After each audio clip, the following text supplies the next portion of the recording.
been more than 10 days since one of the most controversial seasons of FIFA World Cup began in Qatar. The tournament in the Middle Eastern country has had several major talking points, and not just for being the football fiesta. The Zakir Naik row. Days after marquee tournament started in Qatar, there were claims that authorities have invited Indian fugitive Zakir Naik for religious speeches. But later, Qatar authorities said that deliberate disinformation was being spread by third parties to spoil India-Qatar bilateral relations. This update came after India said it would be forced to call off Vice President Jagdeep Dhankar's visit if Zakir Naik is formally invited to Qatar. Controversial Zakir Naik has multiple cases of money laundering and hate speeches in India, and his organization, Islamic Research Foundation, is banned in the country. Apart from India, he is also banned in Bangladesh and Sri Lanka over terror charges. Clashes in Belgium after Morocco's win. Morocco registered a historic win over Belgium in the ongoing tournament. This was a shameful loss for Belgium, who finished third during the last season.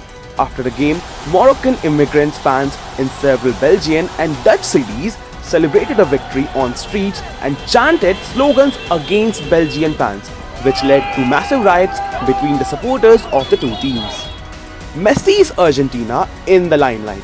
Argentina skipper Lionel Messi, who earlier announced that this will be his last World Cup, has been in the highlight since the tournament began. Argentina team first decided not to stay in a luxurious hotel and shifted to a university hostel.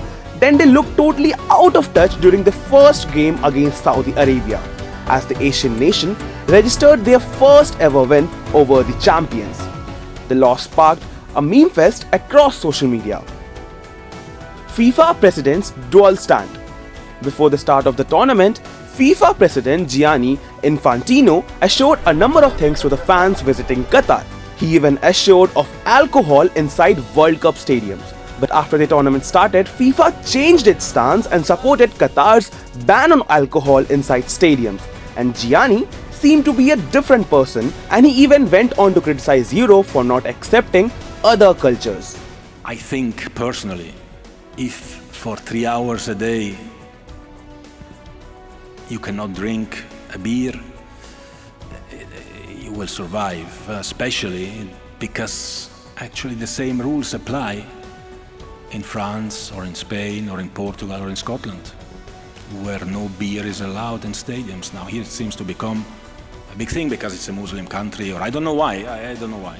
We tried, and that's why, that's the one I give you, of course, the late change of policy, because we tried until the end to see whether it was possible. I'm European. Actually, I am European. Not just I feel European. I think for what we Europeans have been doing in the last 3,000 years around the world, we should be apologizing for the next 3,000 years before starting to give moral lessons to people. Rainbow turns dark in Qatar. Qatar is an Islamic nation with strict Sharia laws, where there is no backing for LGBTQ rights. Qatar authorities took strict actions against the fans who wore rainbow outfit in public and detained several people. Qatar also convinced FIFA not to allow rainbow bands, which many European teams pledged to wear in defiance of Qatar's stand on LGBTQ rights. Japan wins hearts both on and off the field. Japan secured a historic win over 2014 champions Germany and shocked the entire world. But after the match, Japan players cleaned up their dressing rooms and their fans were seen clearing up the garbage in the stands. This action led to massive praise for all the Japanese fans and players across the world.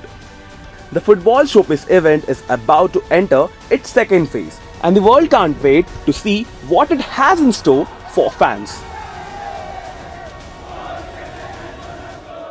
If you like this video, then like, share and subscribe to Mirror Now.